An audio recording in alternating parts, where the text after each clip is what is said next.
Hello everyone, and welcome to this video about ChatGPT, an advanced natural language model that is revolutionizing the way we learn and communicate.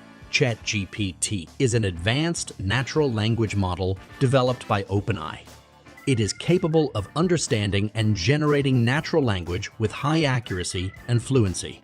ChatGPT is trained on billions of words and phrases in multiple languages, allowing it to understand and communicate effectively in many situations. Using ChatGPT for learning, ChatGPT can be used to teach in an interactive and personalized way. It can be used for language learning, information retrieval, problem solving, and many other areas.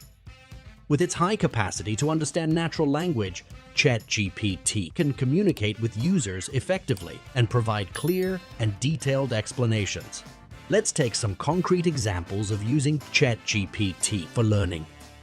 Suppose you want to learn a new language. ChatGPT can help you by providing common phrases and expressions.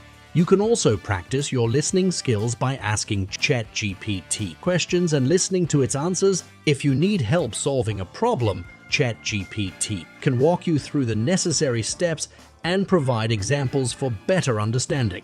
Enhancing the online learning experience, ChatGPT can also be used to enhance the online learning experience by allowing for more natural and effective communication with users. Instead of navigating through menus and web pages, users can simply communicate with chat pages. Users can simply communicate with ChatGPT to get the information they need. ChatGPT can also provide real-time assistance for common problems, providing a smoother and more enjoyable learning experience.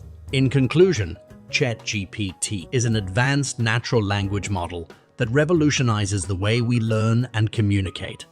Its strong ability to understand natural language and provide accurate and detailed answers makes it a powerful tool for online learning. We are confident that Chat will continue to have a significant impact on the way we learn and communicate in the future.